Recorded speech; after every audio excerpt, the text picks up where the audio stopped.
为了向秦国表示我们的诚意，我们劫的东西可以还给你们，但是我儿郎们总不能白跑，辛苦钱总是要给的。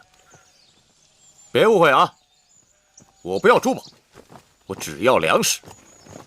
本来我打算把那些珠宝和丝绸锦缎送到赵国邯郸去，换些粮食。粮食可不一般呐，要粮食需大王恩准。那得看义渠王拿出什么像样的东西来，能让我们大王恩准给你粮食。如果秦人真心与我交好，我可以答应你们，10年之内，我义渠绝不再与秦国为敌。就这一句？你还想怎样？我义渠人说话算话，绝不反悔。善。王后的妹妹呢？那个别想啊，那个女人，我要自己留着当王妃。这就是义渠王的不对了，我们专程为他而来，你这样做太不够朋友。哎，算了算了。哎呀，我张仪初担大任，没想到连王后交代我这点差事都没办成，真是惭愧呀。算了，既然你们执意要将楚国的公主留下，那我们方才的交易就一拍两散。啊，我这就回去，您就只当我没来过。至于今年义渠部族的百姓过不了春天，又或是令王叔求到我们秦王帮他夺回王位，这一切跟我张仪都无关。哎，庸公子，咱们喝了这杯奶茶就告辞了吧？啊，不行，那个女人是我的，我要留下来。赵屋这个事儿你别管。庸公子，咱们不急，我看他们已经动心了。老吴，哎呀，庸公子，我看我们就啊，3000车，换那个女人。500车已经是极限，没有1000车，本王不换。漫天要价，就地还钱。如果大王不想换，根本连这个价都不会出。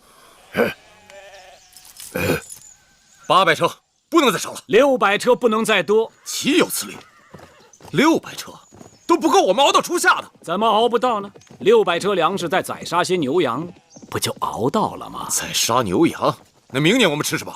义渠王与其把精力放在明年的牛羊身上，莫不如把精力放在眼下义渠部族男女老幼已经饿空了的肚子上。杀了你！杀了我，今年义渠得死1半人，至少。你以为我们义渠人只得跟你们秦人做交易吗？我什么都没以为，我只是想提醒义渠王，这是眼下成本最低、最划算的生意。如果你眼下跟赵人合作，卖掉你那些抢来的东西，且不说路途遥远，光粮食在路上就要耗掉1半，更何况秦楚联姻，天下皆知，你抢来的那些东西在书简上都有清单。我看谁敢冒着得罪秦楚2国的危险收购你那些赃物，那可都是秦王后的嫁妆啊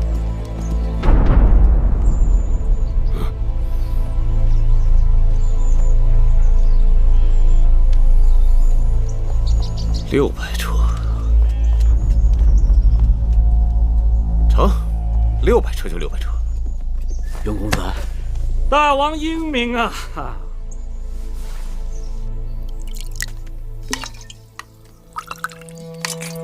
你饿吗？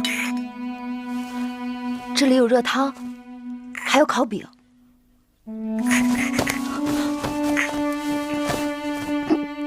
慢点吃，别噎着了。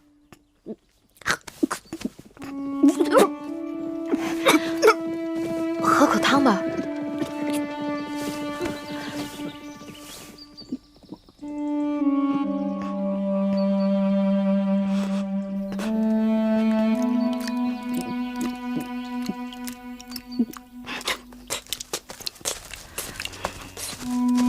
月公主，你们秦国的人来了，要带你回去。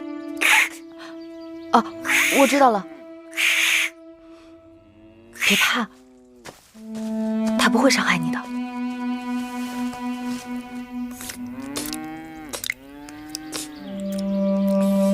你知道我是是谁吗？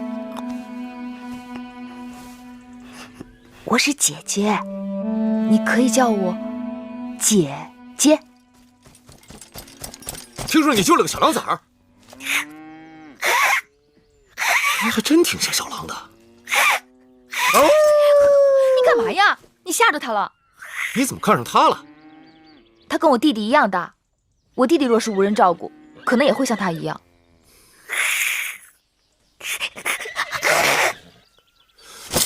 你干嘛？哎，你放下他！放开他！你轻点儿。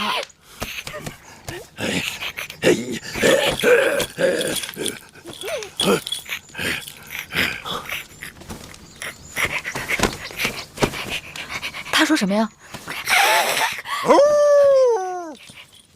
他说啊，他很聪明，通晓人的习性，应该是跟人一起长大的，只是这2年才混入狼群当中，跟狼一起生活。只要把他送回人群当中继续教养，他应该可以跟其他孩子一样。少司命保佑，可怜这孩子。既然你这么喜欢他，给他起个名字吧。你说你怎么这么小就有白头发，简直像小狼一样。我叫你小狼好不好？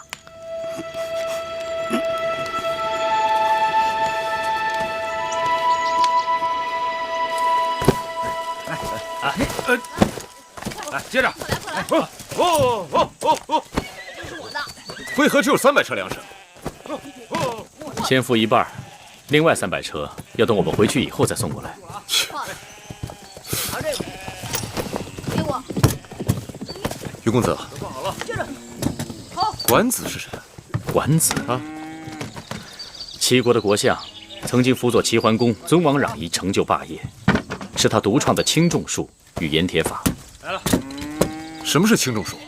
敛轻散重，低买高卖。管子曾使用轻重之术，不费吹灰之力，就将鲁、梁、莒、来、楚、代、衡山击垮。哎，等等，你给我解释一下。义渠盛产狐皮，如果我向大王高价购买狐皮，那么义渠的子民就都会跑去猎狐挣钱。到那时候会发生什么事呢？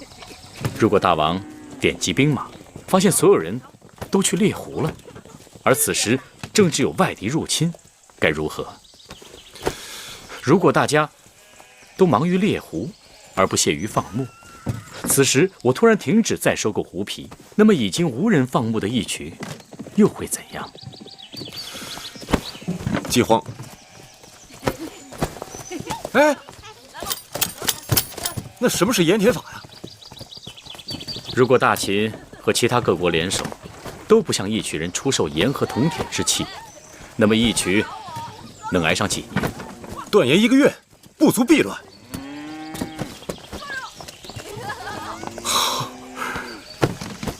多谢雍公子提醒，我定不负与大秦的盟约。能否请问大王，为何突然对管子有了兴趣？这你就别管了。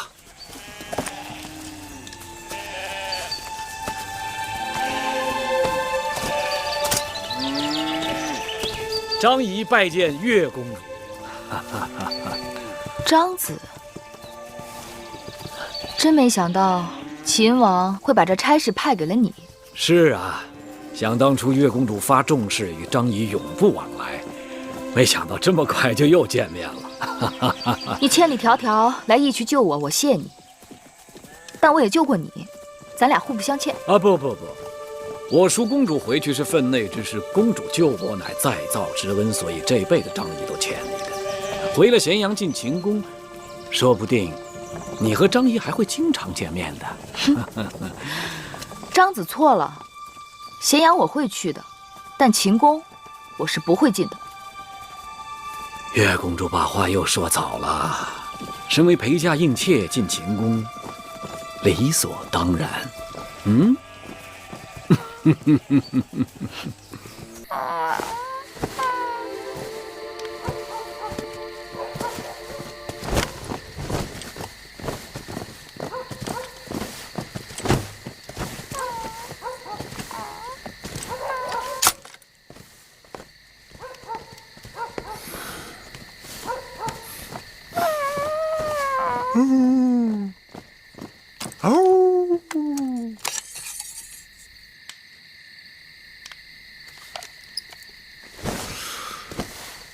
还想杀我？杀人是要靠机缘的。如果你还想杀我，就得祈祷长生天，让你我还能有机会再见面。既然已经做了一次好人，那不妨好人做到底，让小狼弟弟跟我走。这孩子是我们义渠的人，哼，他的事我做主。你想用小狼来要挟我？趁我还没改变主意，明日你们赶紧走人。虽然我们一群人不会轻易为一个小女子让步，但是买卖做完了，有后悔的事情是有的。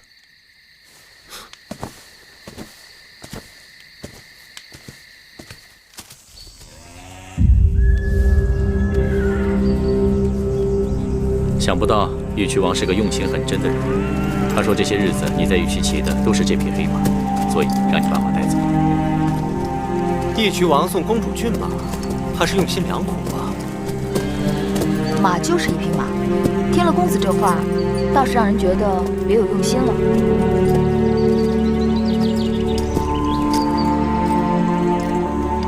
时候不早了，月公主，请上车。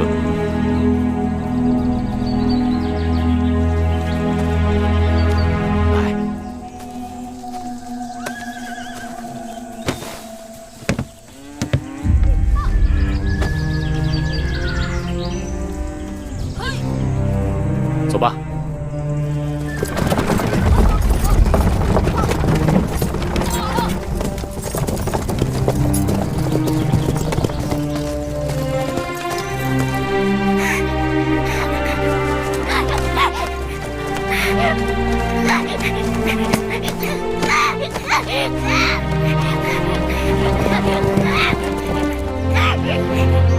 别叫了，他走了。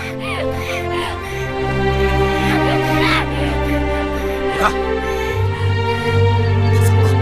她是个铁石心肠的女人，她头也不回的就把你抛下了。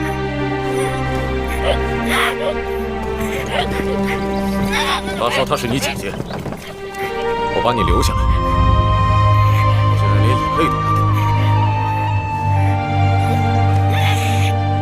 他在咸阳还有个弟弟，你只是一只狼，又不会说话，估计他见到他那个弟弟，很快就会把你忘了。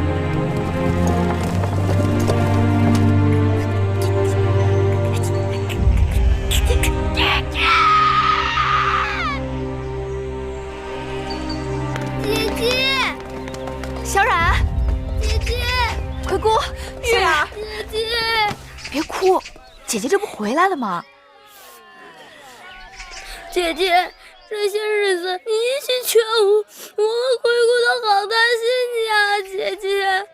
别怕，姐姐再也不会离开你们了。月儿，姐姐，天可怜见，你终于回来了，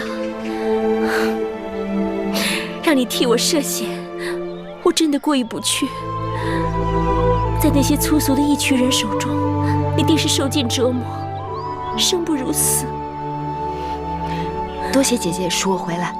是大王派张仪赎你回来的，要谢就谢大王。大王若不是看在姐姐的份上，又能知道我是谁？我只谢姐姐便是。你我姐妹同气连枝，你要再这样谢我，反倒让我无地自容了。姐姐，有一件事情我必须要和你说，那就是子歇。当日危急之中，子歇为了救我，被打下了悬崖，至今生死不明。你们可有他的下落？那日，秦国的大良造公孙衍来了，我求他率部去救你，可惜还是没有追上义渠人。后来我们在驿馆安顿下来，又派人去收拾战场。可是回来的人说什么？说许多尸体都被狼叼走了，他们只是在山崖下找到了公子燮残缺的衣裳。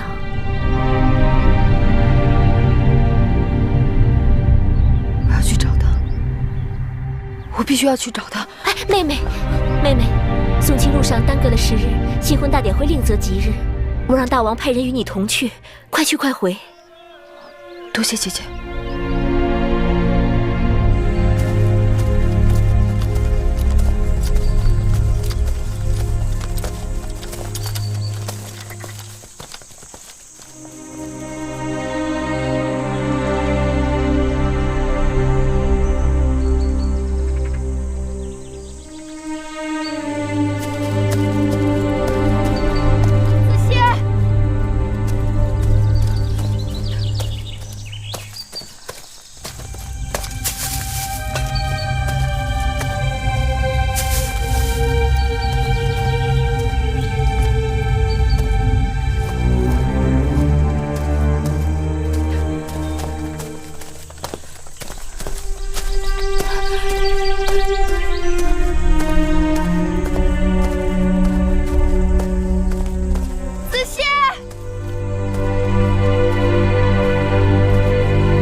周游列国，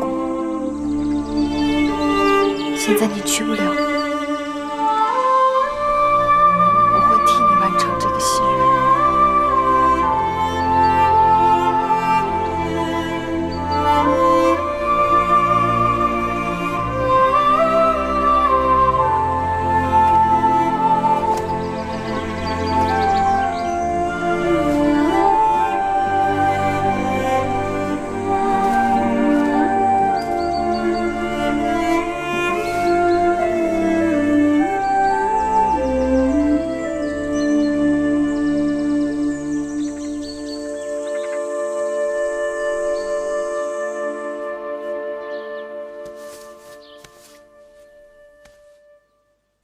姐姐，我们明日走吗？明日早上起来就走，马车已经订好了。哎呀！竟然跟张仪连个招呼都不打，就把马车都订好了。看来月公主是要不辞而别喽。张子来了呀。奴婢给张子倒杯水。不用倒水，我是厚着脸皮不请自来的，他都不搭理我，还喝什么水呀？张子若不来，奴婢也要去张子府上一趟，谢张子搭救月公主之恩。魁姑不要谢我，这趟跑腿回来，舒公主已经给了我不少赏赐，秦王也对我青眼有加。你看月公主落难，反而成就了张仪，谁该谢谁呀？顶多也就算一个扯平了。张子说笑了，秦王和舒姐姐赏赐你，那是因为你的才华，什么扯平？面对张子，我只好大恩不言谢了。不扯平又如何？你就要带着你的弟弟走了，我找谁讨账？到时候我到哪里去讨账啊？张子，算账算得好清楚啊！你是用600车粮食换回来的宝贝，你一走，我跟雍瑞白跑一趟倒没什么，但这600车粮食糟蹋了。张子什么意思？留下你啊！留我？对呀，我要给你指出2条道，一条是光明平坦，另一条是曲折晦暗。此话怎讲？你明日就打算离开咸阳？准备怎么走啊？官道向北，出函谷关，先到赵国，再去齐国。啊，老子骑青牛出函谷关，羽化成仙了。月公主也要羽化一回？大征之时，四处战乱，孔夫子带着他的72弟子上街，差点饿死。你一个小女子，带着一老一小独自上路，哪有一点周全呢？且不说路上会遇到豺狼虎豹、敌戎贼寇，就算是遇到大军过境，你们的性命不也会轻易送掉吗？那如果此路是岸，哪有明落？公子歇与你情投意合，他却英年早逝，令人扼腕。月公主理应尽全力查出背后谋害之主使，给子歇雪恨，也不负了你们这段情缘呢。明明就是义渠人所为，跟义渠有何干？难道不是义渠人为了换取粮食才劫持王后车队的吗？月公主聪慧剔透，也有糊涂的时候啊。你想想看，就算是义渠人有劫人换粮之心，他们是如何知晓宋钦车队的行进日程和路线的？那么多的人马轻而易举就进入了秦国的腹地，还来去自由。月公主不觉得这其中有蹊跷吗？难道是有人通风报信，勾结义渠？那几日在义渠，我和他们交往，只要我提起劫持车队的缘由，他们总是讳莫如深，言不由衷。看来义渠人打劫车队财物，只是一个遮人耳目的借口。剑锋只怕是直指秦国的新王后。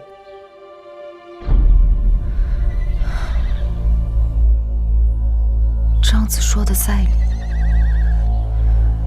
既然打劫，就应该死死缠住辎重车队。可义渠人的兵马，明明都是盯着舒姐姐穷追不舍。再想想，当初在武关驿站，就曾有人对舒姐姐下手，究竟是何人对姐姐恨之入骨？对舒公主恨之入骨之人一定有，但原因不明。所以月公主理当留下来，凭着你的聪慧查出真凶啊！那义渠王为何一点风声不肯透露？在我看来，义渠王一定知道其中之厉害。他之所以不说，要么是有承诺在先，要么是因为那人位高权重。你们在武关驿馆逃走的那个下毒厨娘，一定有来龙去脉。受何人之命，跟何人联络，被谁庇护？舒公主如今跟秦王去讨公道，一无人证，二无物证，于是投毒下药之事就成了悬案。说不定在迎亲车队里还有他们的同党没有查出，才使得那厨娘下毒下得称心合手，跑路跑得无影无踪。你这一走，舒公主孤掌难鸣，那些人一定会在宫中兴风作浪，谋害舒公主。要是这样的话，那舒姐姐就性命攸关了。月儿，你可要想好了，我们这是好不容易离开楚宫那是非之地，你却又要进秦宫的虎狼之窝。舒姐姐待我情义深重，我至今无以回报。更何况，我若是能细心查出真凶，也可以为子歇伸冤报仇。既然你主意已定，那只好如此了。妹妹终于答应与我一同进宫了，我这心也踏实了。姐姐，此番随你进宫，你必须允我3件事。别说3件，就是30件也行。就3件。第一，小冉弟弟与我相依为命，请姐姐准我带着他，就当是多个小侍童，好不好？小事一桩。第二，我只在后宫协助姐姐。作为应试，万事皆是分内之事，可唯独不服侍大王。你不愿做大王的妃妾，这不妥。人争名位，如兽争食物。你没有名分，就没有地位；没有地位，就没有相应的衣食供养，就没有在这世上立足的根本。你不服侍大王，难道在宫里做一辈子老宫女不成？我不在意，只随我心。好吧，随你。日后你要想清楚了，我也可以再安排的。总之，不会亏了你。多谢姐姐。那第3件事情呢？姐姐，若有一日我遭遇不测，还请姐姐照顾小冉，善待魁姑。妹妹，不要吓我，到底怎么了？详情，姐姐还是不知晓为好。妹妹到这时还说这样的话，你我同坐一条船，知不知晓有何区别？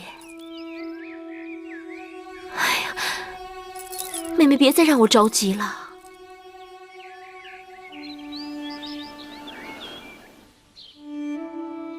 姐姐，在官道上伏击你的人，就是害死子歇的人。那些人不是义渠部落的人吗？那义渠人也一定是受人指使，那背后之人必定是在咸阳，很可能就在秦宫之中。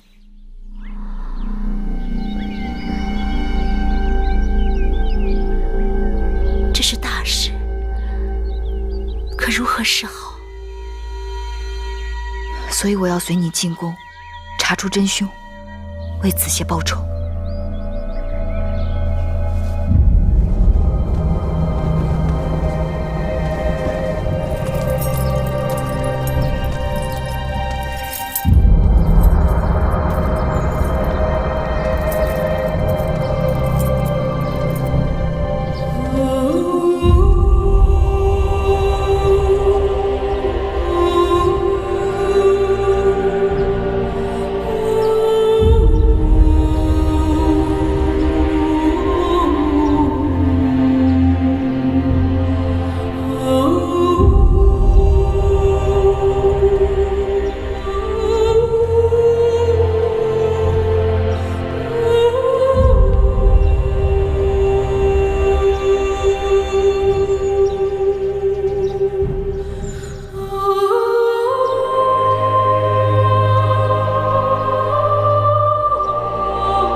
魏夫人辛苦了。大王，请饮何锦酒。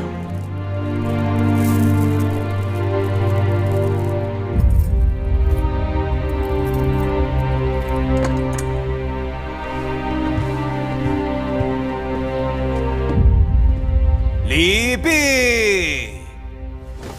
恭贺大王皇后。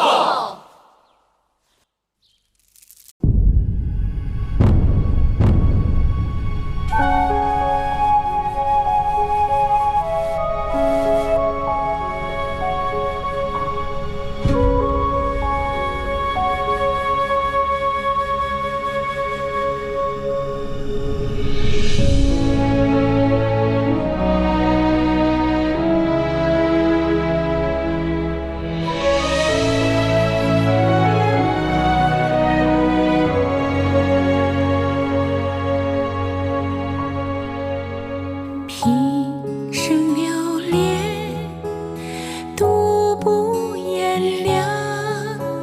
心有天留一点温情可想，才能免下黄沙千丈，用我心还不可量。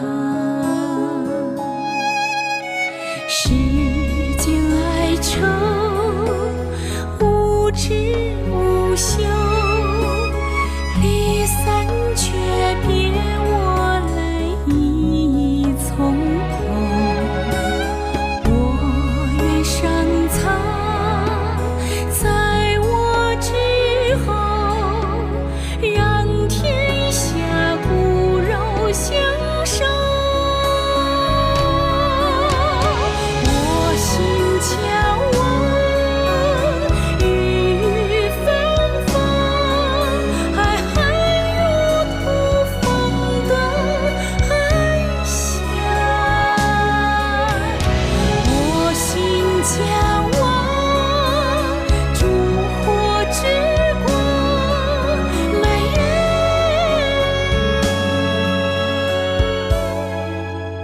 格外荒凉。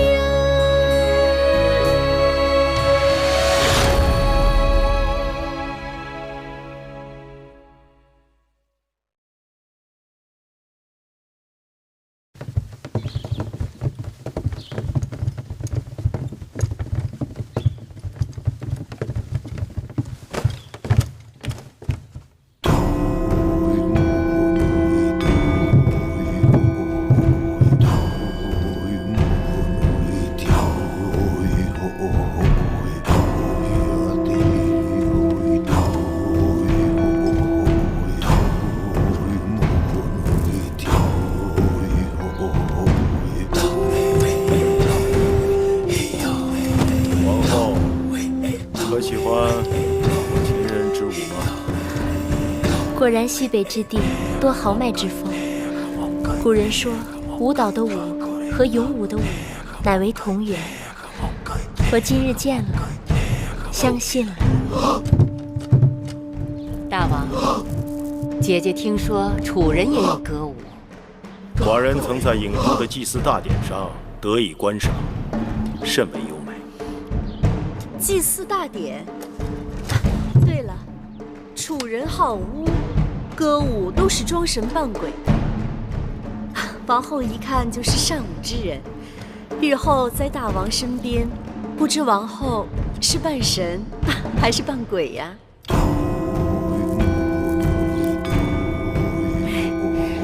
据我所知，秦人也是敬重鬼神的。楚人好巫，招魂驱鬼，祈福攘灾，但怕就怕有一种巫，扮人扮鬼，非神非鬼，平时装的清白无辜，一不留神他就会出来兴风作浪。魏夫人在秦宫多年，定见过这种巫吧？你越这么说，妾身可就摸不着头脑了。魏夫人聪明，慢慢想就知道啦。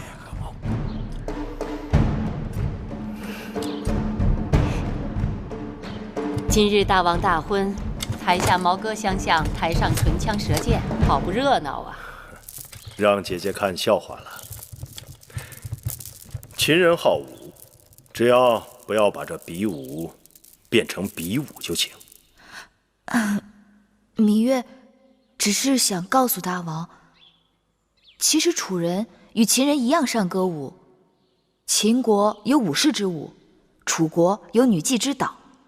既然殿上已经有了武士之舞，那就望大王允许，请楚女献上楚国的山鬼之舞。准。献山鬼之舞。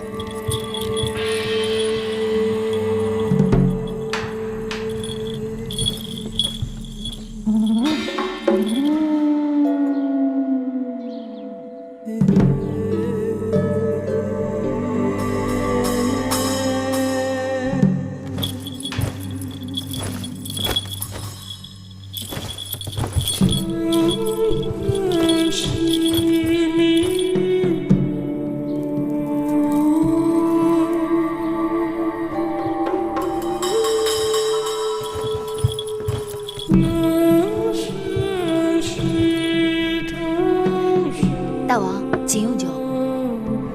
小丫头，口舌伶俐啊。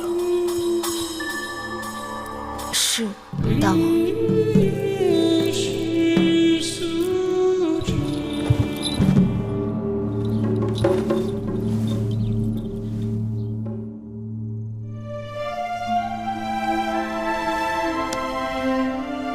桃之夭夭，灼灼其华；之子于归，宜其室家。舒儿，从今日起，你不再是楚国公主，而是我秦国王后。大王，这是你在秦国的身份，好好珍重。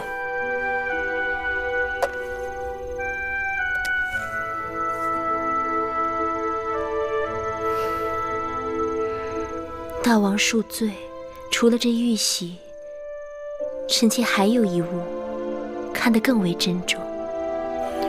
是什么？是大王对臣妾的真心。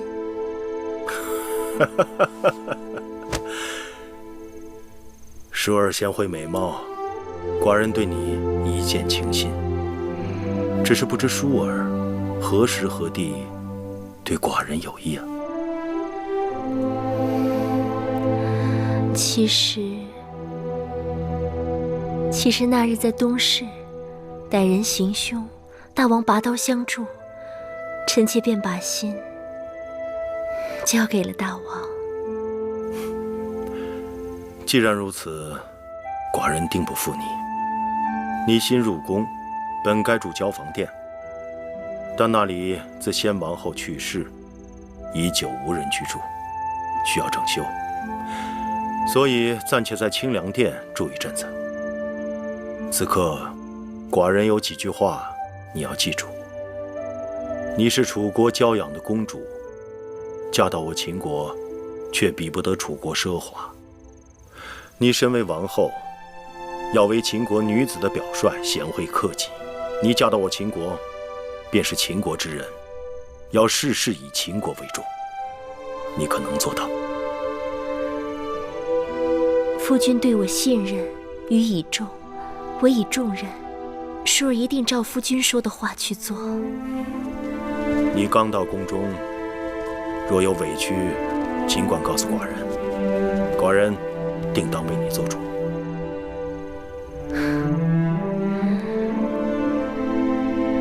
臣妾一来就掌管后宫，说不定会招人嫉恨。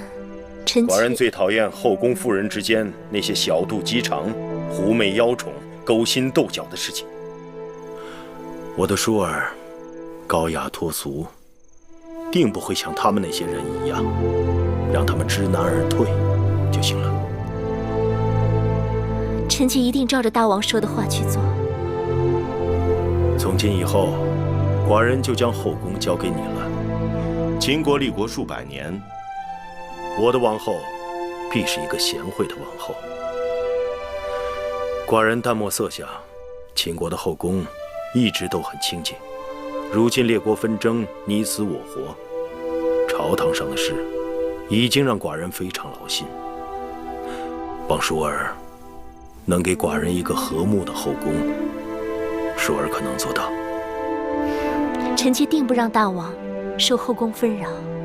寡人就知道，没有娶错王后。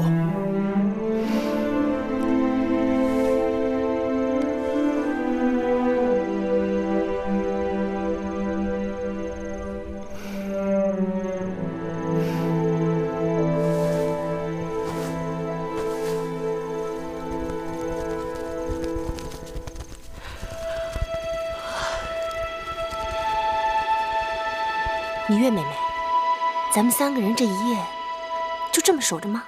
嘘。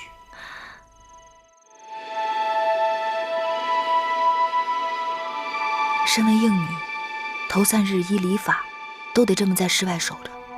反正就这3日，3日之后就由玳瑁、珍珠等贴身侍女打理了。忍忍吧。要不然咱们轮班吧，一个人先靠着板壁打个盹儿。另一个就守着，等到下半夜，咱们再换。好啊，那孟昭姐姐和芈月妹妹守前半夜，我守后半夜，如何啊？不用了，这前半夜都快过去了，景妹妹也没休息多久，就由你和芈月妹妹来守上半夜，下半夜由我来守吧。谁看不出你的心思？应女陪嫁守夜，不过是为着夫君兴致来了，可以随时释放。上半夜大王必是和王后欢好，到了下半夜，谁守夜谁得便宜。我看你就省省吧，咱们打个赌，这一夜我们3个都白守。大王是不会叫任何一个人进去服侍的。那可不一定。你说这话真不知羞耻。你才不知羞耻呢！我只是堂堂正正把话说出来了，可不像有些人明明心里想要，却口不应心。哎，行了行了，既然你们都想守下半夜，那我来守上半夜，你们先歇息吧。哼。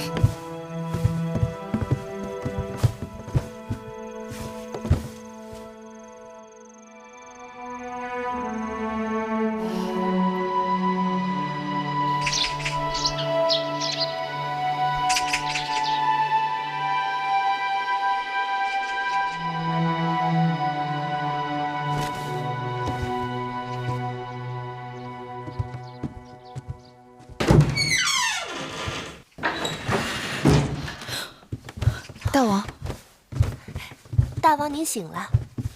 王后还在睡觉，别吵醒她。大王可要更衣洗漱？奴婢这就去叫人。不必了。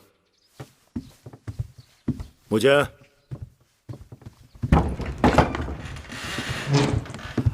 大王，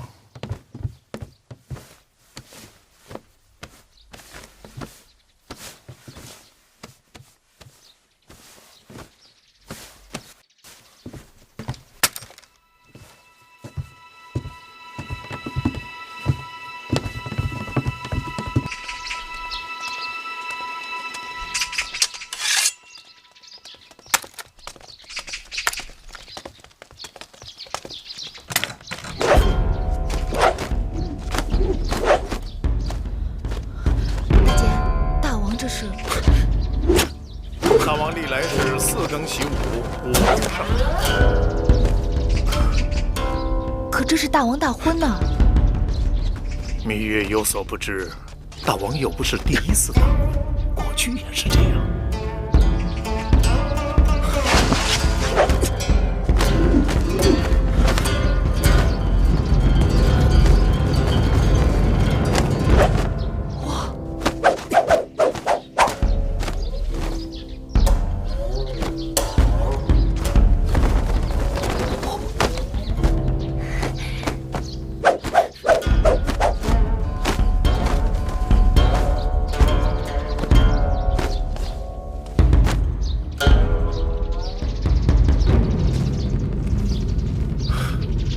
母监，在。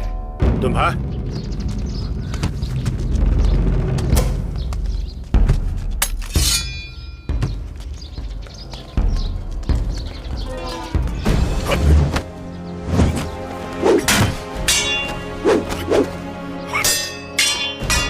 没想到大剑也有这么好的身手。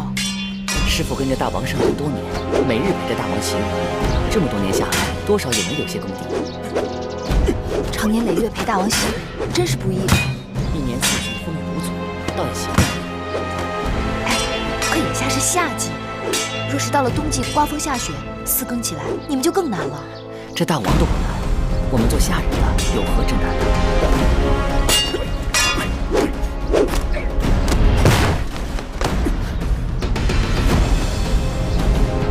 老奴僭越了，无妨，再来。是。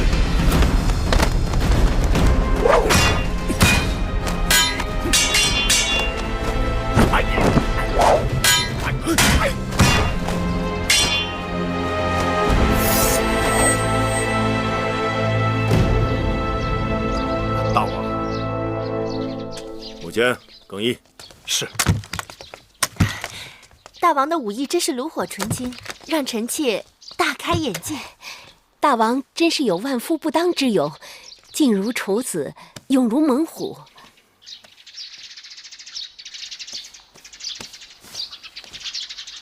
小丫头，王后还没醒，你该陪她多睡一会儿。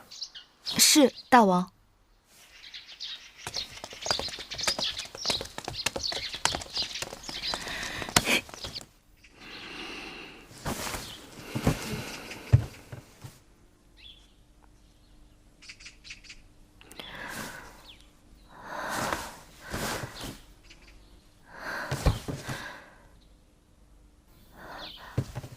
月儿，姐姐，姐姐，你起来了。妹妹，大王呢？大王去哪儿了？大王四更起床练剑，此刻去洗漱更衣了。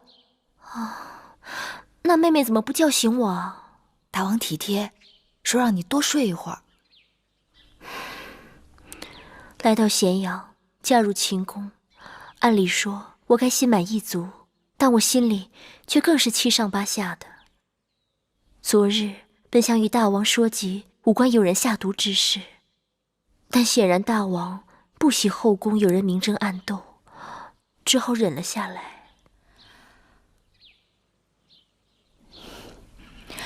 姐姐别急，以后日子还长着呢。唉，算了，不睡了。即使大王体贴我，但身为王后，更该服侍大王才是。你们快帮我洗漱更衣吧。是。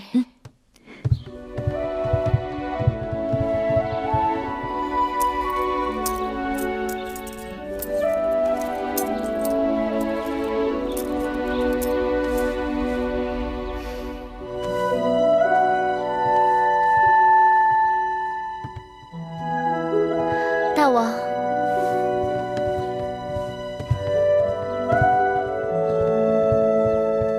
拜见大王，拜见大王，拜见大王。王后今日端庄秀美。大王，臣妾服侍大王用早膳。不必了，寡人还要去宣示殿处理政务。大婚3日不是免朝吗？寡人只是去处理政务，午时会与你一同用膳，之后要去宗庙祭祖，过一日还要在后宫接受朝贺。永香令过会儿会向你禀示。是。香儿、慧儿，拜见芈月。起来吧。谢芈月。这是葵姑，这是我弟弟魏冉。你们叫我小冉就行。从今以后，你们就跟着我们了，无论好坏都是我们的人。我不会苛求你们，但也请你们自重。秦宫有秦宫的规矩，一荣俱荣，一损俱损。不懂之处，问葵姑便是。是。下去吧。姐姐，我出去玩了。好。别跑远了。哦。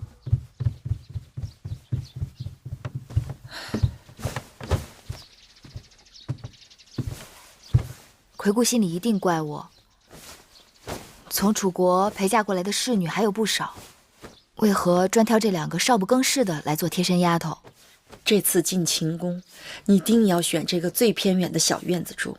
我由着你，你自小在宫里吃苦，不习惯人伺候，我也觉得人多口杂，手下够指派的就行。但这里是宫廷，你是楚国公主，身边人总该伶俐管用些。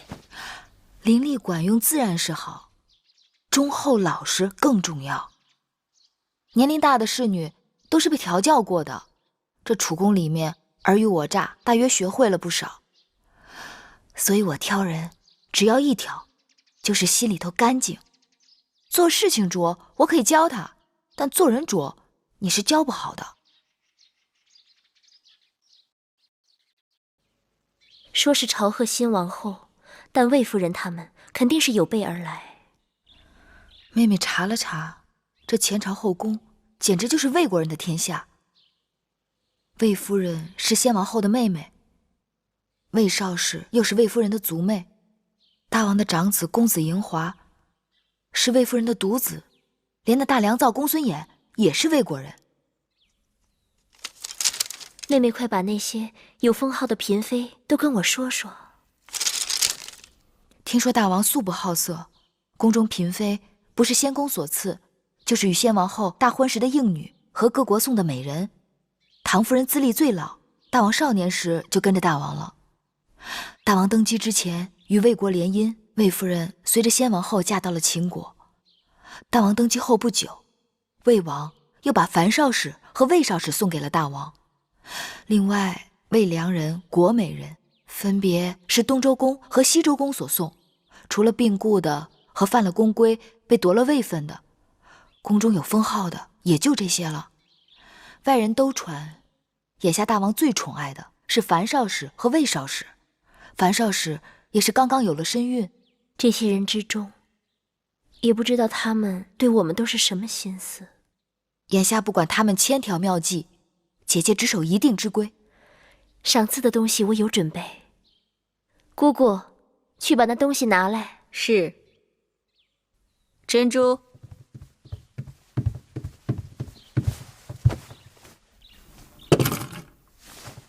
大鸡一对，手镯一对，簪钗一对，这些都是打算赏给魏夫人的。因为先王后去世后，魏夫人一直有掌管后宫之名，而且她的儿子嬴华又是大王的长子，所以赏赐之分也应当要重一些。这样不妥。眼下姐姐已经是秦国的新王后了，而魏夫人也已不再是主持后宫之人。她的东西若是比别人多，定会让人猜测姐姐对她有所倚重，更是有所畏惧。依我看，她的东西应当与别人一样，这样让仰仗她的那些人知道，如今后宫的主人已不再是魏夫人，同时可以让众人知晓，新王后对大家一视同仁。就照你说的办。珍珠，按照赏赐的人数到我的嫁妆中挑选出来，一人一份，全都一样。是。唉，大婚当日，魏夫人话里话外都颇为挑衅，算是公开与我为敌。但其他人，我心里无数。听说那个国美人艳冠后宫，当年入宫3日，就被大王封为了美人。宫中永远不缺美人，姐姐不必惧她，倒可以好好安慰她。至于那些相貌平平、头脑却不平平的人，姐姐倒是要好好留意。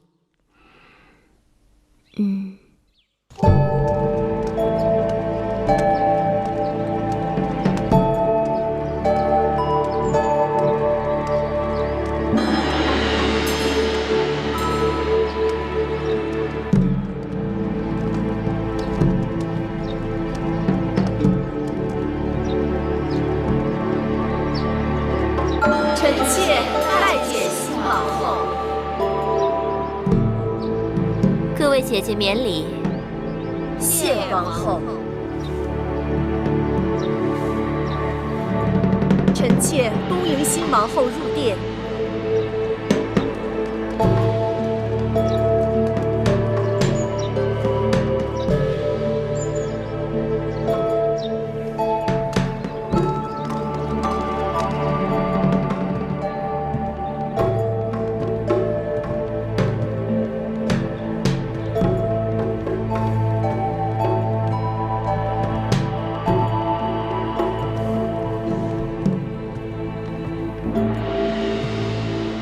这交房殿雄宏巍峨，但这陈设未免过于简朴了。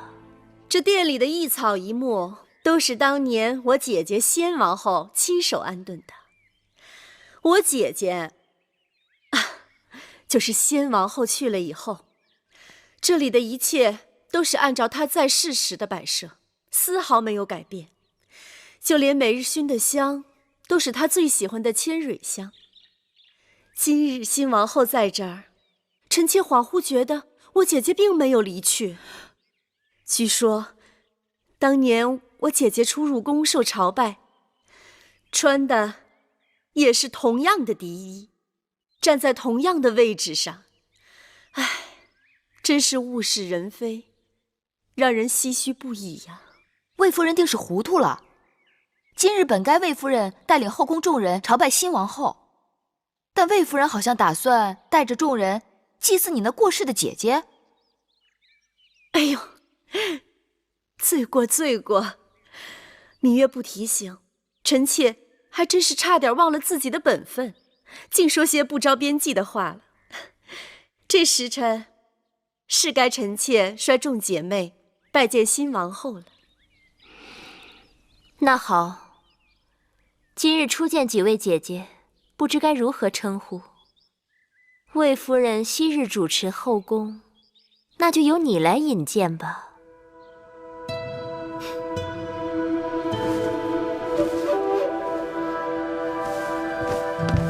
臣妾魏氏拜见王后。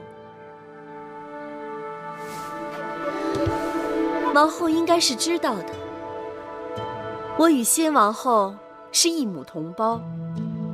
大王恩赐，册封夫人，生公子华。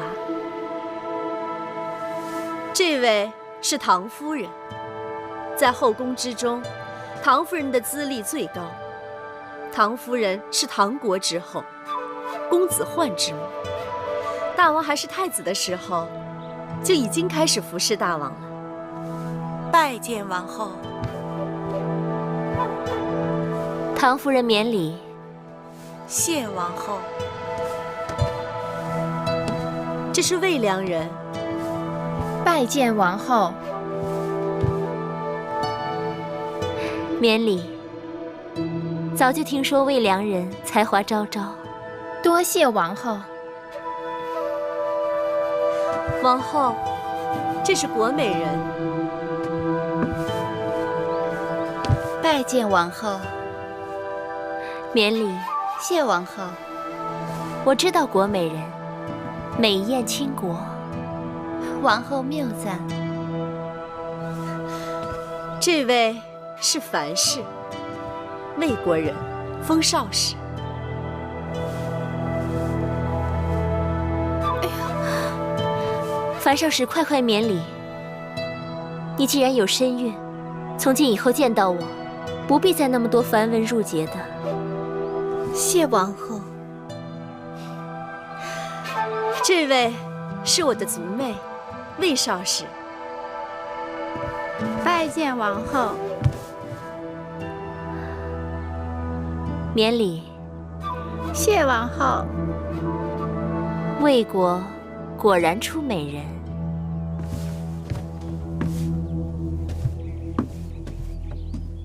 好了，这是我的几个妹妹，也来见过各位姐姐。这是芈月，是我同父的妹妹。王后的亲妹子才是人才出众呢，我们姐妹都领教过了。这是孟昭氏，是楚国令尹朝阳的亲侄女儿。这是景氏，她的族兄就是景差。景差善赋，列国皆知。玳瑁姑姑，把东西端上来。是。今日与众姐妹初次见面，每人姬钗一对，镯子一对，簪耳一副，锦缎2匹，诸公子书简1卷，笔墨刀砚1副。谢王后。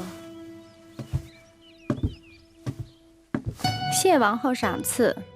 只是魏夫人和我们众姐妹的赏赐一样多，实在是不妥。有何不妥？王后初来乍到，恐怕不太清楚这其中的缘由。魏夫人主持后宫多年，不管是先王后在世时，还是大王平日里赏赐，魏姐姐都和我们众姐妹绝非一样。那照着魏少使的心思，这赏赐的该多了还是该少了？这多少当然是由大王和王后随意。这话就对了，多与少都是大王和王后随意，而不是别人讨要的。所以今日的见面礼没什么不妥的。王后与众姐妹寒暄多时，一定口渴了。来人，敬茶。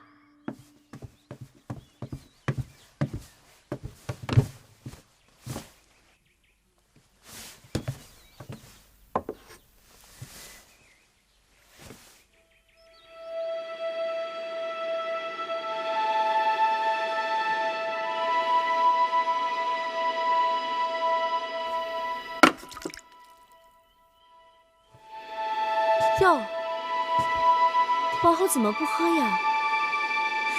你看这茶，细秀如眉，状似兰花，色泽清脆鲜润，白毫满披。这可是茶中的极品，是大王赐给臣妾的好茶。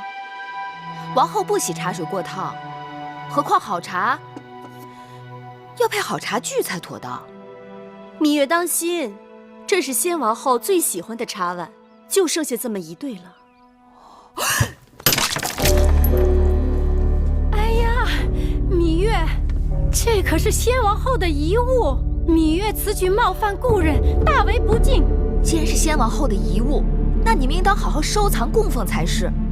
随意端上这茶碗给新王后敬茶，看来是你们不敬在先。先王后亲切和善，谦逊有礼，让我们众姐妹无论何时总忍不住睹物思人。又加之今日新王后接受后宫朝贺，姐妹们是希望新王后在后宫之中成为众人表率，恭谨谦和，不输给先王后。先王后左右逢源自然是好，但作为后宫楷模，新王后不但要待人一团和气，还要守正不阿，不然是非混淆，黑白不分，这后宫岂不乱套了？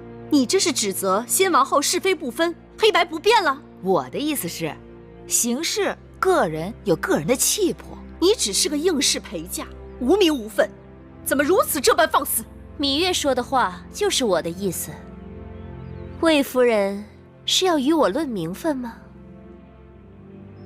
臣妾不敢，臣妾只是觉得这是先王后留下的遗物，就这么损坏了，只怕得有个说法。既然是遗物，就不该拿出来随便乱用。所以说，还是魏夫人不够真爱。从今日起，这交房殿里里外外所有先王后的旧物，都送到先王后的2位卫士妹妹们房中去，让人摆放整齐，设炉焚香，以方便2位姐姐每日睹物思人。至于这控制下来的交房殿该如何布置，我另有打算。今日交房殿好热闹啊！拜见大王。大王，寡人知道今日你们姐妹相见，看起来你们都相处得很和睦。大王，各位姐妹都颇为热诚，让臣妾感动不已。如此，寡人就放心了。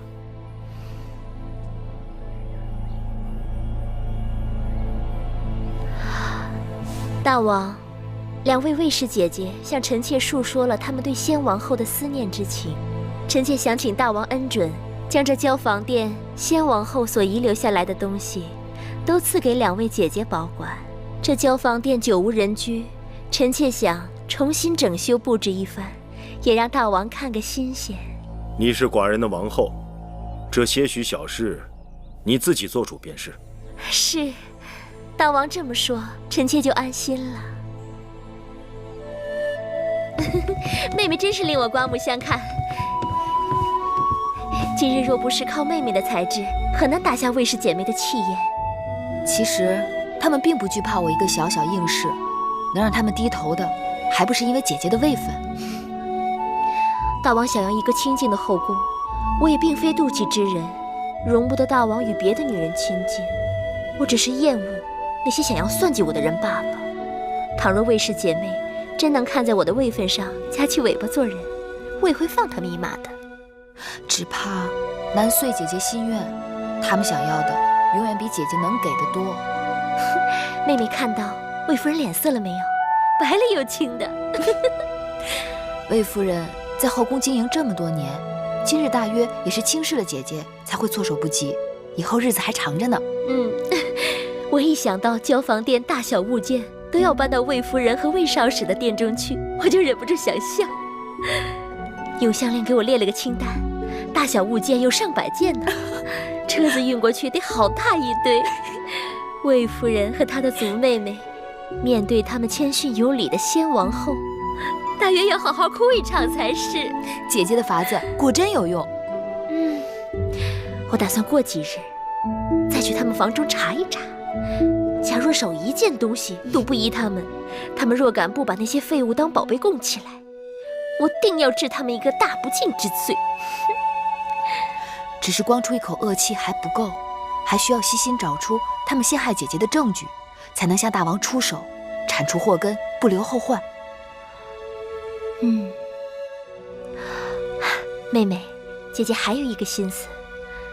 环顾着秦宫，色彩沉闷，布置单调，说好听了是朴实无华，说不好听是熬青手淡。姐姐想，也让这秦宫缤纷绚丽，有一点新气象。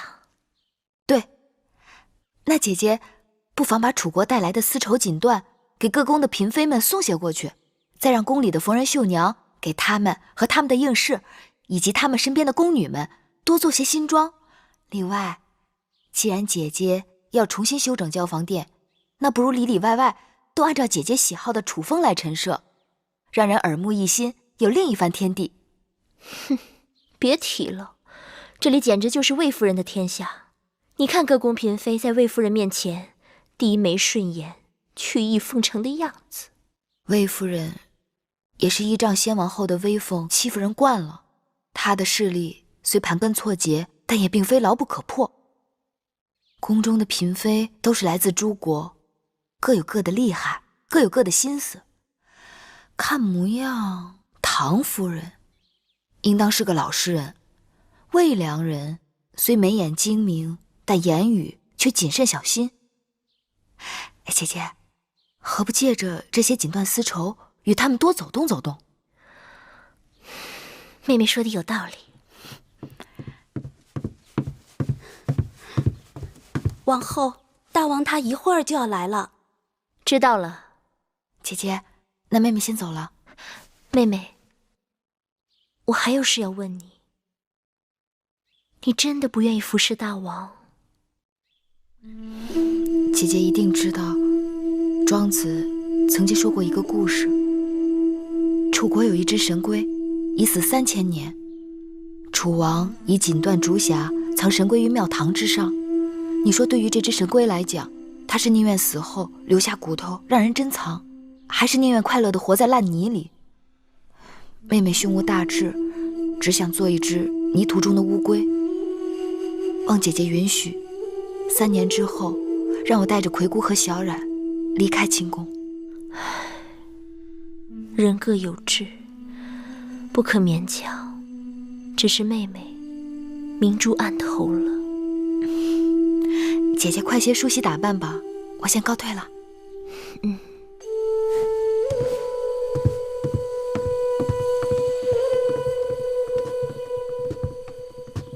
王后，今日的情形，奴婢在一旁都看见了。王后的确是赢了一局，可那个芈月的风头，简直盖过了王后。你也该看到了，当时除了月儿，无人能帮我。月儿不争宠，不要名分，你还要她如何？奴婢多嘴了。王后息怒。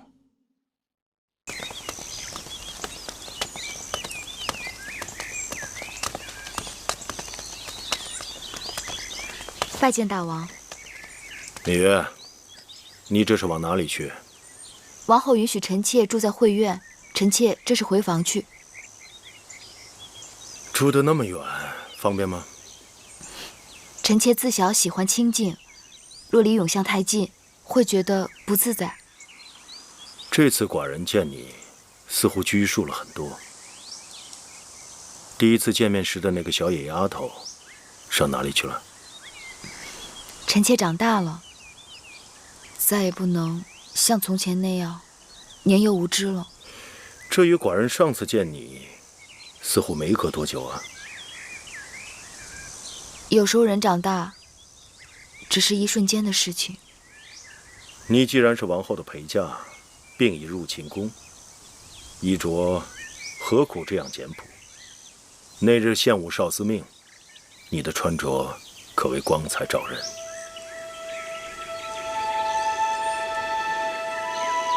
大王该知，士为知己者死，女为悦己者容。皇公子虽不幸故去，但秦国还有许多好男儿。世上悦己容易，可知己难。说的也有道理。大王请。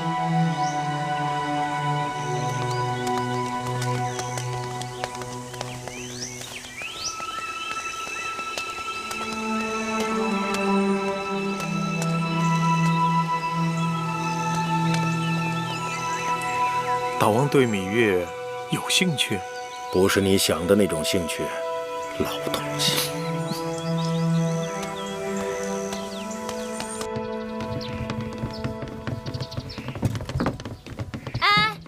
别再往正殿里搬了，店里都已经放不下了。那放哪里啊？这些都是什么东西？拿去当劈柴烧都没人要。大王的旨意，凡是先王后遗留下来的物品，都要由魏夫人和魏少使小心保管。哎，你不必跟他说了，他也是听差办事。去吧，放到偏殿的库房里。是，都搬到库房里去。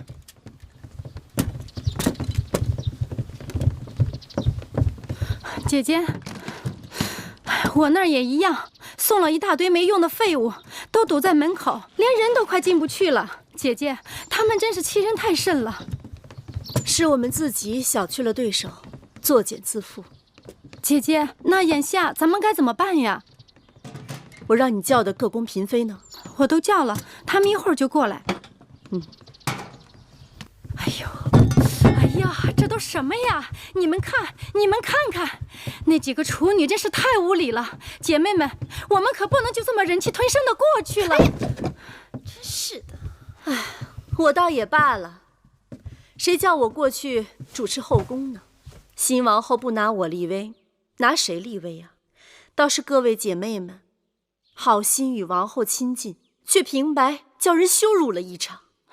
可不是嘛，还不仅仅是王后，就连一个没名没分的应女，竟然都骑在我们头上，简直是无法无天。别的不说，我对各位姐妹可从来都是一视同仁的。这2日大家都看到了，往后这后宫之中，只怕处女当道，我们姐妹连站的地方都没有了。夫人说的有理，怎么能任他们这样欺辱我们？要让他知道，谁才是后宫之主。就是。唐姐姐、魏妹妹、樊少使，你们怎么不说话呀？我能说什么？她是王后，后宫只能她说了算。咱们认命吧。凭什么认命？不认命又怎么样？樊少使，你说该如何？夫人说了这么久，我还是没有明白夫人为何生气。近日也不知是怎么了，身子乏得很，觉好像总有睡不够似的。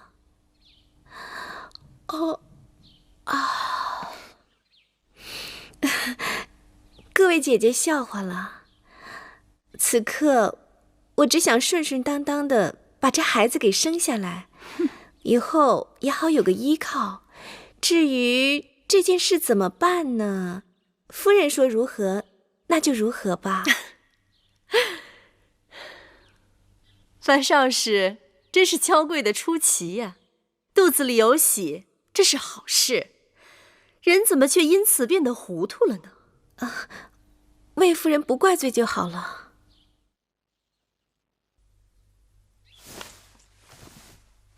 其实方才各位姐妹言重了，王后初来宫中，就算有什么不到的地方，我们也应当多提点着，才不负大王对我等姐妹的期望。哼，提点，明明是我们吃了亏，难道还要帮他？帮他也是帮自己，至于帮不帮，如何帮，还要看姐妹们各自的心思。哼，那照魏良人你的意思是要我们忍了？日后在这宫中，那我们岂不是要任人宰割了吗？刚才国美人和唐夫人也提到后宫谁做主，依我看，后宫是大王的后宫，自然只有大王做主。魏妹妹的意思是，姐姐想想，我说的话到底对还是不对？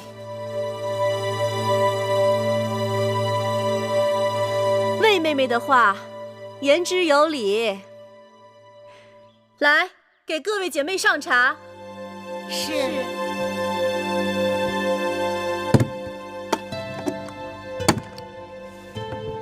大监，这是我的一点心意。老奴无功受禄，实在是不敢当。大监客气了，您是大王身边的老人，照应大王多年，当然有功。那老奴就不客气了。我请您来，一是因为我从楚国带来了上好的茶叶，请您品一品。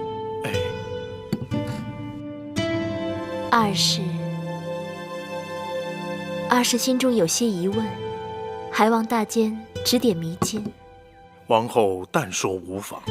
宫中都说唐夫人是服侍大王最久的，先王后在世也就罢了，先王后不在了，她既有儿子，位分又高，为何这后宫当中全都由着魏夫人一人说了算？其实这并不奇怪，唐夫人当日就不曾受宠过。大王做太子时，后宫素来只倚重一人。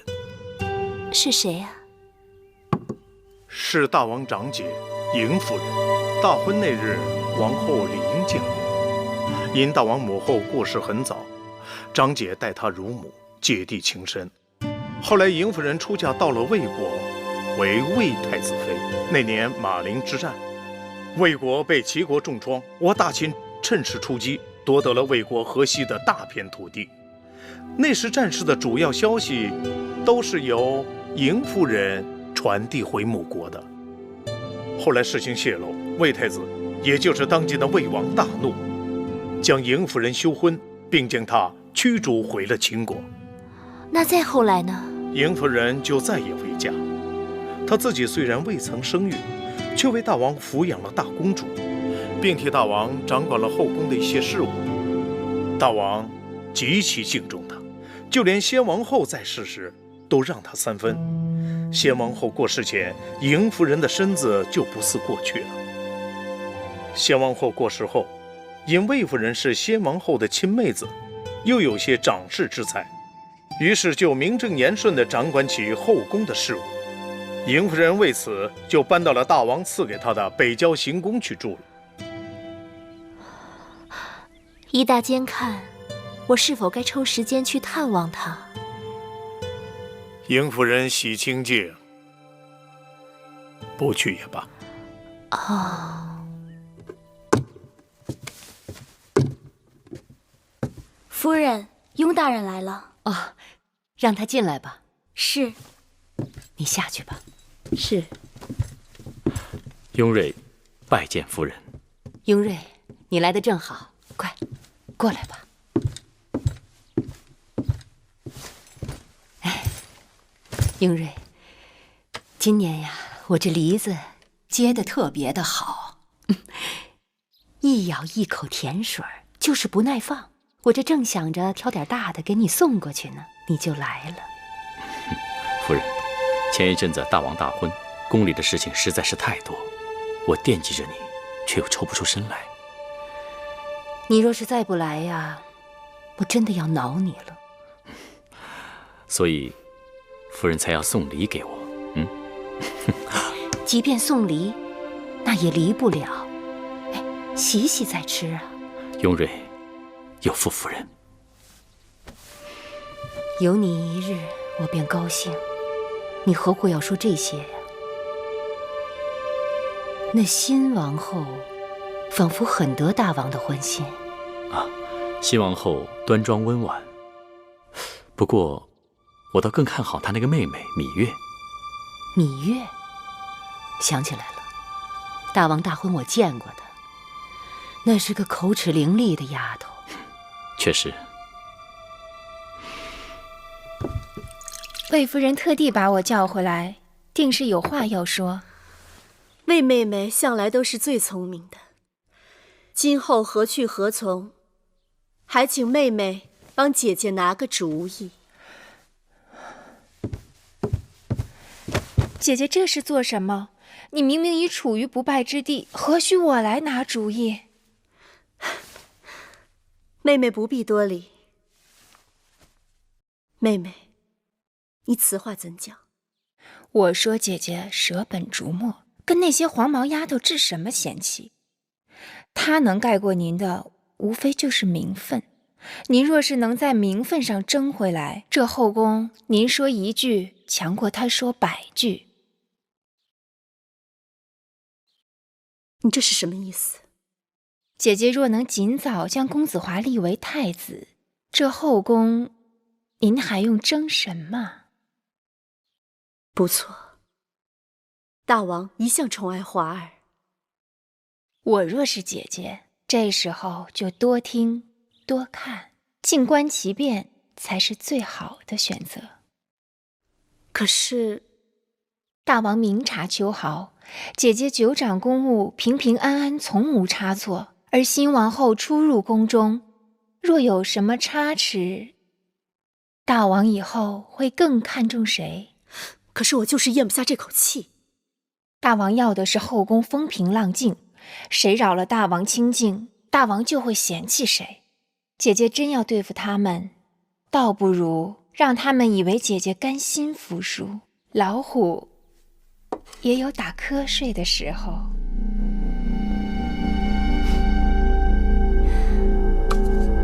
魏良人不愧是出身魏国，当真是有鬼谷子之才，得纵横心术啊！我这也是班门弄斧，大主意还要姐姐自己拿。夫人，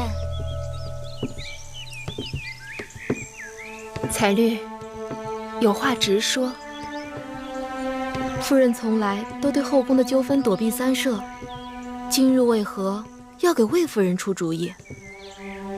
我们的母国在诸国当中最弱小，不仅要依附魏国，还要看其他强国的脸色行事。我在宫中同出一辙，既不能得罪魏夫人，还要看其他嫔妃的脸色。母国国君盼我能在大王面前说上话，父亲母亲盼我能在后宫左右逢源，真是难呐。可给魏夫人出主意，就会得罪了新王后啊。魏夫人向我讨主意，我怎能不敷衍她？新王后是不是得罪得起，还要看。再说，我给魏夫人出的主意也算不上任何主意，不是吗？是。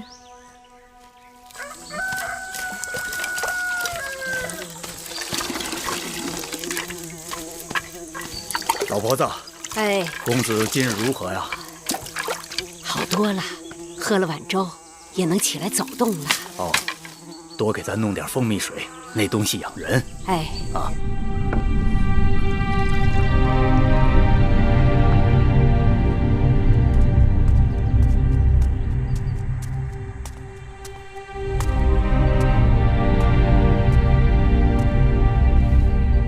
公子，你身体还未痊愈，应当躺着，喝碗蜂蜜水吧。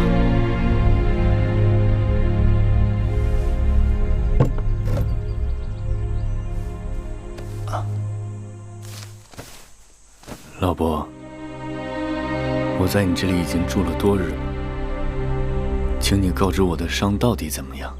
公子命大，虽然受了伤，但不致命。那我是如何伤的？在秦国的时候，我在河边遇到了你，你一身是血，身上有伤。后来啊，我把你背回了家，替你疗伤。我们养蜂人居无定所，我就带你到了这儿。那这是哪？这是魏国呀。魏国。哎，这兵荒马乱的，幸亏那日啊你遇上了我，不然你早被野狼撕巴着吃了。老伯说在秦国救了我，那我应该是秦人。那我是谁呢？我姓谁名谁？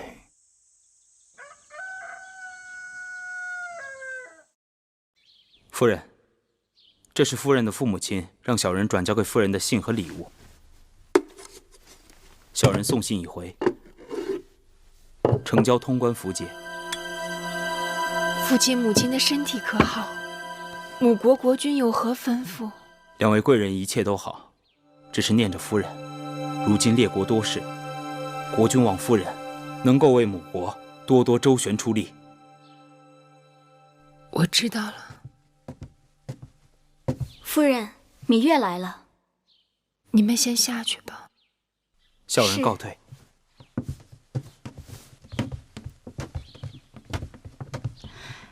魏良人，芈月，这是王后精心挑选了一些楚国上等的绸缎，给姐姐送来做衣裳，也是想让姐妹们给宫中添些颜色。王后真是有心了。芈月，快坐。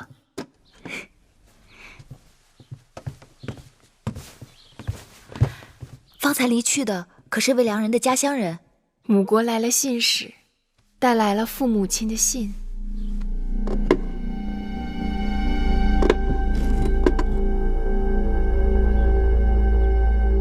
芈月，芈月，你怎么了？魏良人，这是什么？不认得这个？秦国城池关隘把守极严，如果有车船经过关隘，没有这种铜符节，都需要经过检验。若是有货物携带，还要纳征。后宫嫔妃来自各国，自然与母国有礼物往来，所以大王特赐我们每人1枚铜符节，以便出入关卡。这么说，后宫嫔妃手中每个人都有这铜符节了？低阶的嫔妃和应妾是没有的，原来只有魏夫人、唐夫人、国美人还有我的手中有。去年大王分别给了魏少使和樊少使各1枚，如今王后手中应该也有1枚。有什么区别吗？芈月为何对此如此关心？我曾在义渠见过这符节。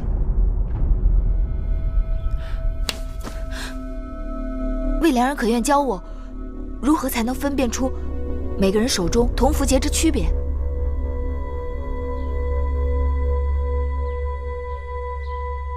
把符节给我。你不给我，我如何教你啊？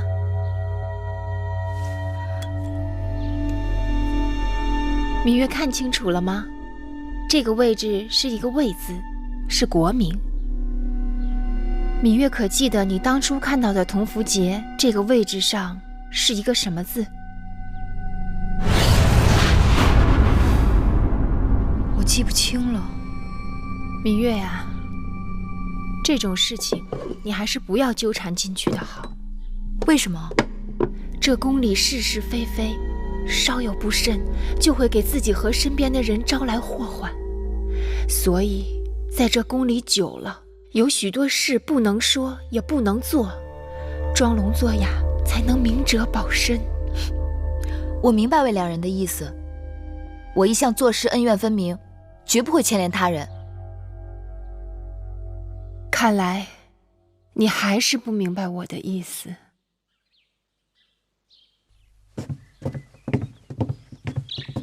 姐姐，大王有没有给过你一枚铜符节？是，大王曾告诉我说，宫中位分较高的嫔妃们都有这样一个通关的铜符节。拿来给我看看。姑姑，去拿来。是。妹妹怎么想起这符节了？因为这符节就是宫里人和义渠人勾结的证据。有了这枚符节，追查那义渠人背后的主使就有眉目了。真的？妹妹快看看，是不是这个？没错，就是他。当日我被义渠人劫到义渠草原，在义渠人手里，我见过这东西，一模一样。啊，有了证据就好了，你我可以直接去找大王陈情了。是。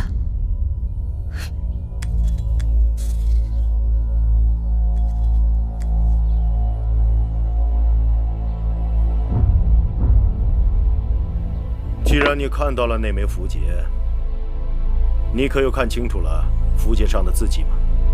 我当时没留意，若是知道这东西这么要紧，我一定想法子记个真切。大王，你要替臣妾做主啊！好了，寡人知道了，你们下去吧。是。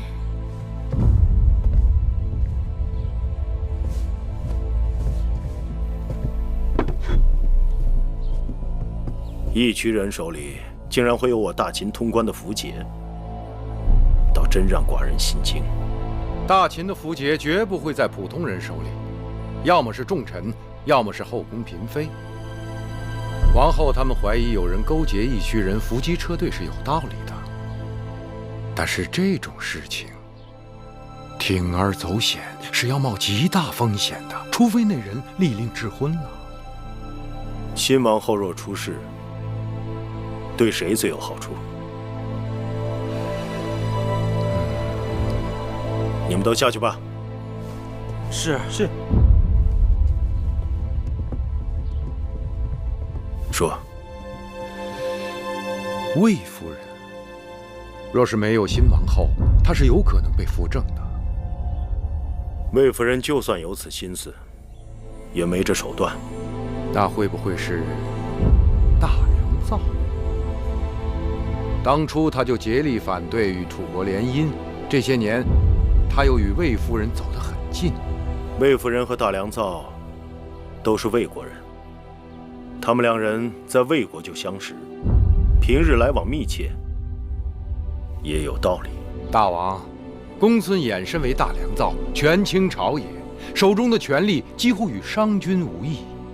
当日先公封商君为大良造，将国政尽付商君，为的是支持商君变法。而公孙衍对国家的作用却远不及商君。虽然他也战功赫赫，但臣以为他身居大良造高位，倘若不能警惕自守，却勾连母国，甚至将手插进后宫之中，那这件事情就不得不防啊。楚离子，寡人明白你的心思，但公孙衍才华盖世，功勋累累，朝中军国大事，均离不开公孙衍。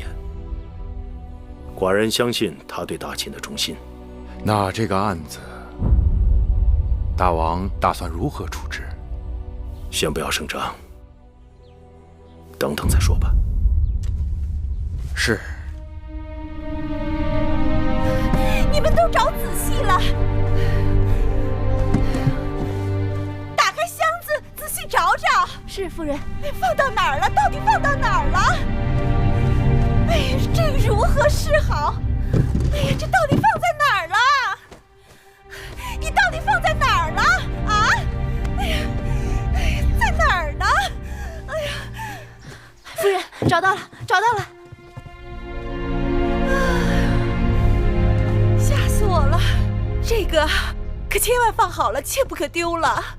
什么东西不可丢啦？姐姐，是你啊，吓我一跳。妹妹，你听没听说过有关符节的事情？怕什么？你的符节不在这儿吗？哎呀，亏得找着了。你说我到底带哪只啊？姐姐来的正好，快请坐。你快帮我看看，哪只钗更配我的新衣裳啊？妹妹生的国色天香，配什么都好看。总是这么说，听得我耳朵都起茧子了。哎，这是上次你母国送来的礼物吧？是啊，还是上次重阳我给父母亲送礼，母亲专门派人从母国送来的。妹妹真是孝顺，定是常送节礼回去吧？你不说我差点忘了，父亲的50岁寿辰快要到了，我得准备礼物让他们送过去。妹妹的同符节还在吗？自然还在。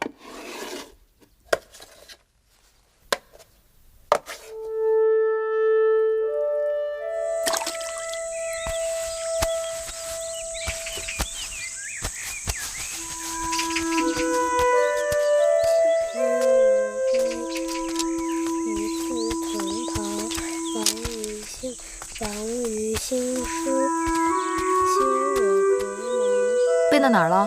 岂曰无衣，与子同袍。王于兴师，修我戈矛，与子同酬。好玩。回去背书去。我不，我和姐姐一起玩玩。我不是在玩泥巴，我是在做重要的事情。哦，你做的是什么？那么重要？我做的是符节。做符节有什么用啊？做符节是为了找人，找我们的敌人。我们的敌人在哪？在这宫里，藏在看不见的地方。小冉帮姐姐找，好不好？好啊。不过姐姐先要考考你的功课。首先你要明白你刚刚背过的《无衣篇》的旨趣。这首诗讲的是什么？说的是秦人征战，兴王师，修戈矛，在战场上与战友们分享同一件衣裳，他们同心协力，一致对敌。请问魁姑在吗？你找他何事？我来找他借个绣样。哦，他在屋里呢。我也来弄一个。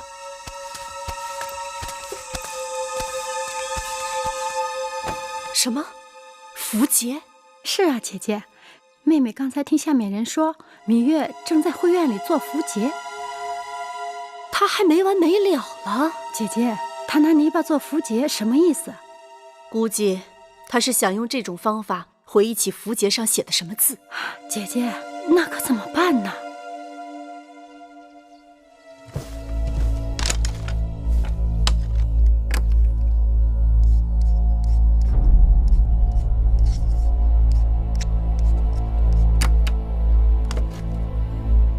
采凡，奴婢这就去办，速去速回。是。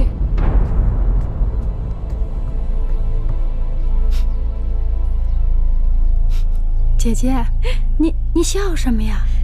你刚才跟我说，芈月她偷做符节。是啊，偷做符节这事儿，说大可大，说小可小，这可是个机会。姐姐的意思是，我美人不是让你去她那儿看她新做的衣裳吗？是啊，你何不即刻就去？妹妹明白。魏良人，大监，魏良人近日很忙啊。大坚也没闲着。年纪大了，赶不上年轻的时候耳目那么灵光了。大坚说笑了，这宫里的哪件事儿能瞒过大坚的眼睛？哦，那魏良人倒要跟老奴说说一两件了。大坚定是知道，宫里这些日不少人为那同福节睡不着觉呢。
王后，你都绣了一上午了，还是喝点热汤，吃点点心，歇歇吧。这件玄缎是大王在上元节祭祀时要穿的，我得赶着做出来。这些事情交给缝人绣娘来做就行了，王后何必把自己弄得如此辛苦？这是我给她做的第一件衣裳，从头到尾我都要亲手做。你说，她穿上这件衣裳，会不会记得我的心意？那是当然。王后，什么事啊？国美人来了。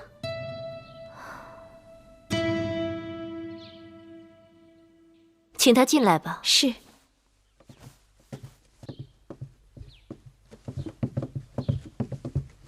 拜见王后。不必多礼。珍珠，赐座。是。不必了，王后。臣妾来这儿不是为了闲坐，而是为了帮助王后追查要案，整顿后宫纲纪的。哦，国美人请说。王后虽然刚刚开始主持后宫事务，但是宫中的规矩大约也是知晓。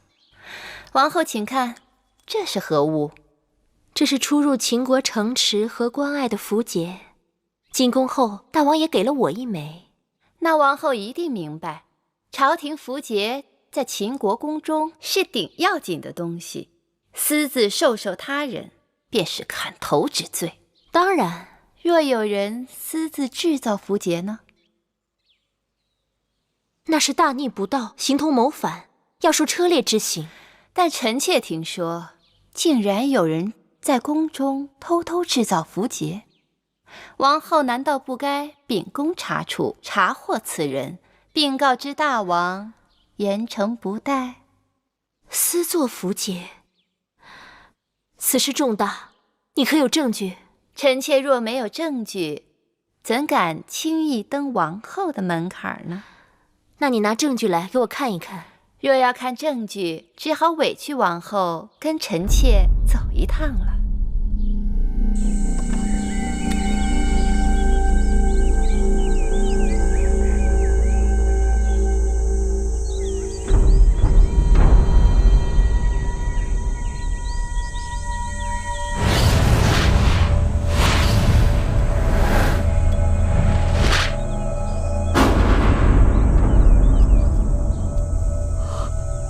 果然是他。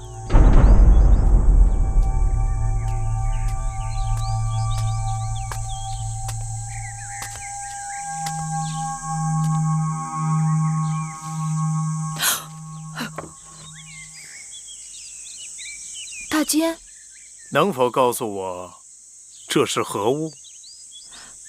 这是符节。符节？符节是干什么用的？符节是君王所著，赐于近臣，过关隘，可免业免征。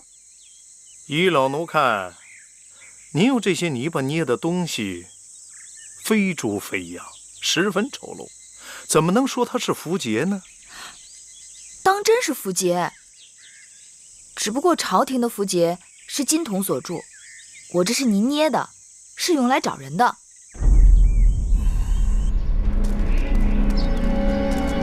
王后就到了。郭美人，你说带我去找私自制造符节的人，怎么把我领到这么偏的地方来了？王后不要着急，私作符节之人是跑不掉的。做的一点都不像，怎么拿他去找人呢？我也是无计可施，想试试，还真有用。什么用都没有，此法子不易想，更不易试。怎么还没到啊？到了，就在前面。大姐，我的芈月，老奴这眼色也不好，你捏的这只东西，你看都掉到水里去了。姑娘就应该绣绣花、绣绣草了，这些捏泥巴都是男孩干的事。王后，郭美人，郭美人，免礼。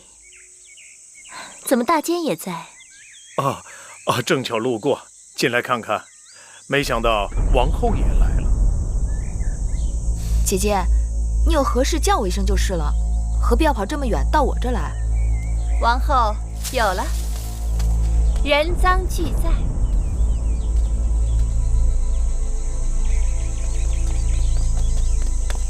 这是我画的小鸭子，你别把它捏坏了。这怎么回事？什么怎么回事？臣妾的确听说芈月违反秦法，私作符节，这可是杀头之罪。把你手上的东西给我看。这就是你说的证据？这个就是芈月私自制造的符节？臣妾确实得到消息，说这小院里藏有芈月谋反的证据。如果宫里真有这种事儿，那还真得好好查查了。王后，请国美人将这慧院里里外外仔细搜上一搜，不然芈月就此担下洗不清的恶名，国美人也就白来了一趟，显不出她的一片忠心了。国美人，你是搜还是不搜？王后恕罪，此事臣妾大约是听作耳了。哼，几个孩童玩的这些黄泥坯子，竟被你说成是杀头之罪。国美人，你是当我愚钝吗？臣妾道听途说，实在是错了，王后息怒。捕风捉影，无事生非。若任你这样肆意诬陷好人，这后宫岂不大乱？我罚你禁足1个月，面壁思过，并将此事禀报大王。方才都急死我了，我没想到他把我带到你这儿来了。是我疏忽，差点就给姐姐惹来了祸端。你真的做了泥符节，太危险了。我一直想不起那符节上的字迹，又不见大王追查符节的动静，我一时心急，想用黄泥依着记忆把那符节做出来。看来真的有人在暗中窥探，你太大意了。怪我报仇心切，急于求成。还好，幸亏妹妹应付得滴水不漏。不知是我的运气，还是有人诚心想要帮我。什么意思？这符节之事，应当让大王知晓。你要不提，我还真没想到。可是大王他能信吗？这事情的头尾都能连上，该算是有凭有据了吧？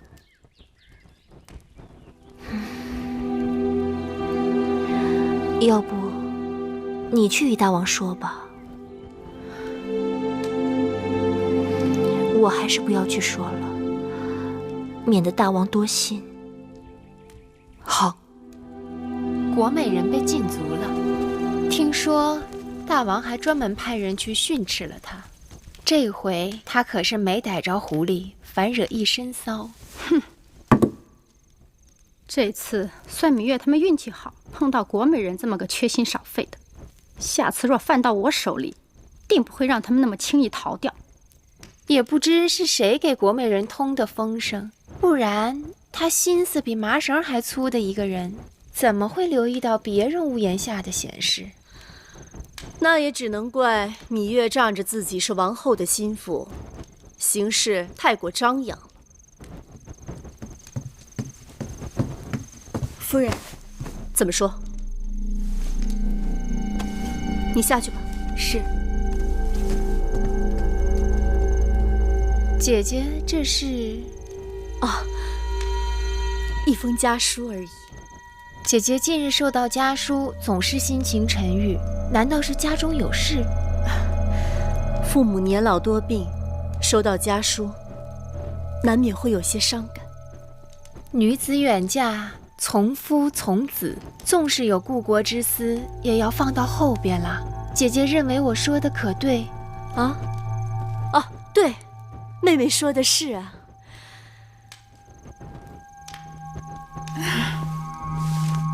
天色不早了，妹妹先回去了，你们也早些歇息。妹妹慢走。姐姐慢走。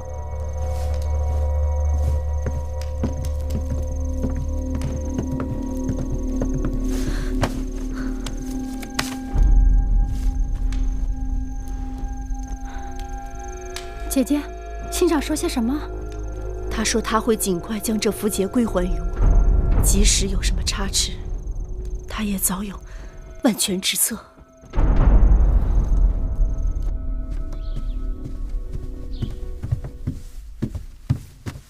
大王，芈月求见。不，又有什么必要留在秦国呢？魏王就是钦佩先生的率性。先生如今在大秦朝中如日中天，但人无千日之好，花无百日之红。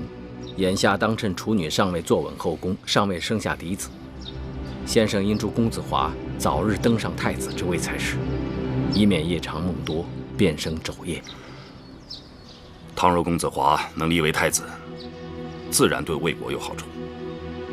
但是秦王知道，此前我一直力主将魏夫人扶正，阻挠秦楚联姻。如果此事我公孙衍再出面，恐怕事与愿违啊。公孙先生，此事别着急。